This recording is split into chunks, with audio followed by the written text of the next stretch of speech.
Je suis en bas de la rue de la Trump Tower à New York. Il n'est pas possible de s'en approcher davantage. La semaine dernière, les journalistes avaient été autorisés à travailler à proximité du logement de l'ancien président. Mais aujourd'hui, la sécurité est beaucoup plus stricte. Au cours du week-end, nous avons vu la police commencer à ériger des barricades le long des trottoirs. Dans un communiqué, le département de la police de New York a déclaré que les officiers avaient été placés en état d'alerte et le département restait prêt à répondre si nécessaire et veillerait à ce que tout le monde puisse exercer pacifiquement ses droits. Le maire de New York, Eric Adams, a coordonné les efforts de sécurité dans la ville. Même si certains esprits chagrins envisagent de venir dans notre ville demain, notre message est clair et simple, contrôlez-vous. La ville de New York est notre maison, pas un terrain de jeu pour votre colère mal placée. Nous sommes la grande ville la plus sûre d'Amérique parce que dans la ville de New York, nous respectons l'état de droit. Plus tôt dans la journée de lundi, l'ex-président est arrivé en avion de Floride.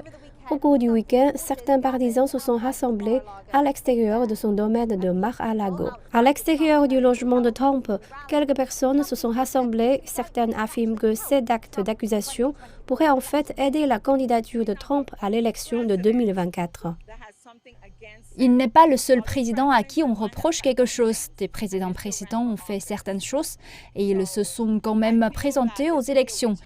J'ai donc l'impression qu'il pourrait s'agir d'une chasse aux sorcières. Des gens essaient de trouver des choses contre lui pour qu'il ne se présente pas et ils ont tout essayé pour le distraire.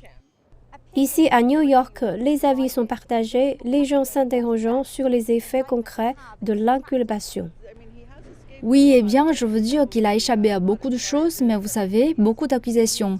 Et je pense qu'il a utilisé son pouvoir et ses privilèges pour se tirer de beaucoup de choses. Nous espérons vraiment que cette accusation sera retenue et qu'il sera retenu coupable et poursuivi avec toute la sévérité de la loi. Des rassemblements sont également prévus à New York dans les prochains jours.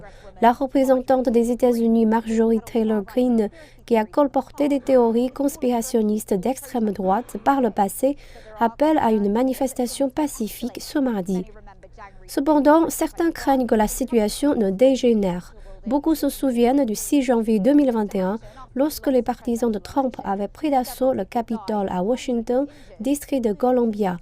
Ils ont été appelés à agir après sa défaite à l'élection présidentielle. Plusieurs personnes sont mortes et des centaines d'autres ont été blessées, parmi lesquelles des policiers. Cela signifie que les services de sécurité se préparent à tout ce que cette semaine et les mois à venir, il sera apporté à Donald Trump.